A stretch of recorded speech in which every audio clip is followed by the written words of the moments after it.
Alah. Terus ya. Bismillahirrahmanirrahim. Assalamualaikum warahmatullahi wabarakatuh. Waalaikumsalam Waalaikumsalam warahmatullahi warahmatullahi wabarakatuh. wabarakatuh. Baik, langsung saja.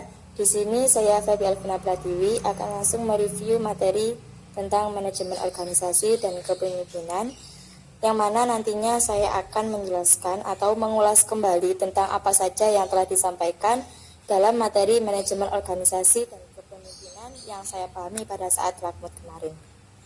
Jadi, apa sih manajemen organisasi itu? Manajemen organisasi terdiri dari dua kata, yakni manajemen dan organisasi. Yang mana manajemen sendiri dapat didefinisikan sebagai proses perencanaan, pengorganisasian, pengarahan, dan pengawasan untuk mencapai tujuan organisasi yang telah ditetapkan. Sedangkan organisasi sendiri adalah sekumpulan antara dua orang atau lebih yang bekerja sama untuk mencapai tujuan yang sama. Jadi, manajemen organisasi dapat diartikan sebagai proses perencanaan, pengorganisasian, pelaksanaan, dan pengawasan sumber daya organisasi yang memiliki tugas, peran, dan fungsi yang sangat penting untuk mencapai tujuan suatu organisasi. Ada 4 fungsi dasar manajemen organisasi. Yang pertama, yakni planning. Yang kedua, yakni organizing. Yang ketiga, yakni actuating. Dan yang keempat adalah controlling. Yang pertama, yakni planning. Planning yang dimaksudkan di sini adalah kita pertama itu membuat rencana atau planning, rencana gambaran mengenai kegiatan apa yang akan kita lakukan, seperti itu. Kegiatan itu di mana, kapan, dan sistemnya seperti apa. Selanjutnya ada organizing. Organizing yang di sini yang dimaksudkan adalah membentuk struktur kepanitiaan kegiatan tersebut. Dan yang ketiga adalah actuating, yang mana actuating adalah usaha untuk melakukan atau merealisasikan planning yang telah kita buat. Dan yang keempat adalah controlling. Controlling di sini itu seperti evaluasi. Jadi pertama kita membuat planning atau rencana kegiatan apa yang akan kita buat. Selanjutnya, setelah kita mempunyai planning atau gambaran mengenai sebuah kegiatan, kita bentuk yang namanya struktur kepanitiaan kegiatan tersebut. Setelah semuanya sudah terbentuk dan sudah terencanakan, selanjutnya kita laksanakan atau kita kerjakan planning yang sudah kita buat sebelumnya. Setelah kegiatan itu sudah terlaksana, kita adakan yang namanya evaluasi. Seperti itu. Nah, dalam sebuah organisasi ada yang namanya pemimpin dan kepemimpinan. Kita harus bisa membedakan antara pemimpin dan kepemimpinan. Kalau pemimpin adalah seseorang yang memimpin sekelompok orang. Dan kepemimpinan adalah suatu usaha atau proses suatu usaha untuk mempengaruhi seseorang agar ikut berkontribusi dalam organisasi tersebut, mencapai suatu tujuan organisasi tersebut. Seperti itu. Nah, adapun beberapa tipe kepemimpinan. Yang pertama yakni harismatik. Pemimpin yang memiliki sifat harismatik itu seorang pemimpin yang memiliki harisma atau daya tarik yang berbeda, sehingga mampu mempengaruhi anggotanya. Jadi mungkin dari segi wajah atau rupanya yang tampan, sehingga anggotanya itu senang atau segep ikut dalam organisasi. Terkadang kan ada yang anggota itu seperti ini, oh ketuaku ganteng, ketuaku cantik, aku tak ikut rek, seperti itu. Ada yang seperti itu.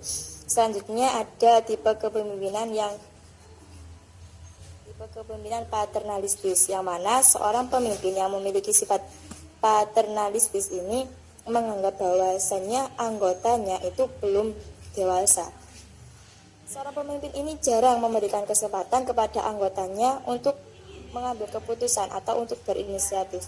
Jadi seorang pemimpin ini seringkali bersikap maha tahu.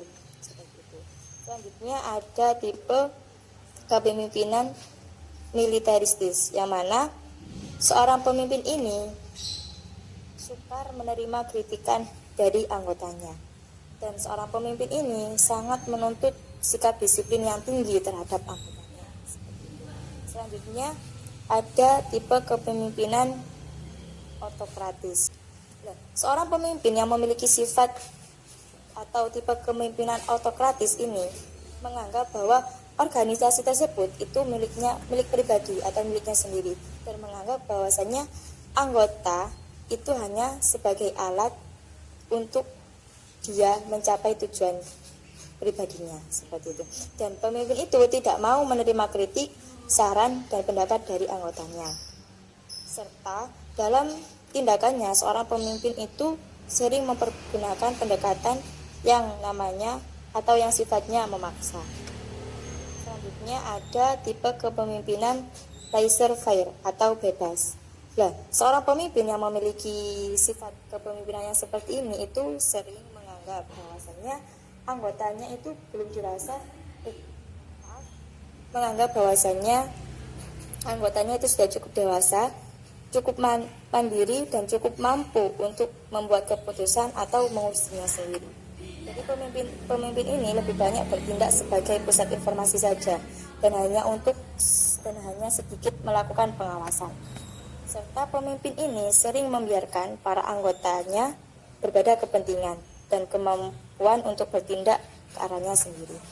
Dan yang terakhir ada tipe kepemimpinan demokratis, yang mana seorang pemimpin yang memiliki sifat demokratis itu senang menerima saran, pendapat, dan bahkan kritikan dari anggota-anggotanya. Dan pemimpin ini selalu berusaha mengutamakan yang namanya kerjasama dan teamwork dalam usaha mencapai suatu tujuan.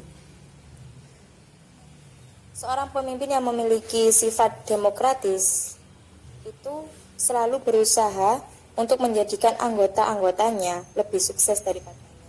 Dan pemimpin ini mampu mensinkronisasikan antara tujuan dan kepentingan organisasi dengan kepentingan dan tujuan pribadinya.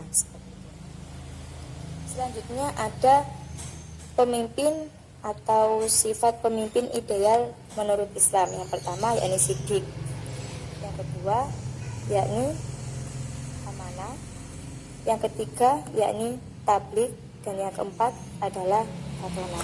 4 sifat pemimpin ini itu adalah sesuai dengan tipe atau sifat kepemimpinan ala Rasulullah Muhammad SAW. Dan yang terakhir perlu saya sampaikan bahwasannya dalam sebuah organisasi kita hanya perlu mengingat 3 hal. Yang pertama, lakukan, kerjakan, dan usahakan. Itu saja review materi dari saya mengenai materi manajemen organisasi dan kepemimpinan yang telah saya sampaikan guna memenuhi rencana tindak lanjut latihan kader muda PKPT UIN Sunan Ampel Surabaya. Kurang dan lebihnya saya mohon maaf. Akhirul kalam, mohon maaf bila kami. Wassalamualaikum.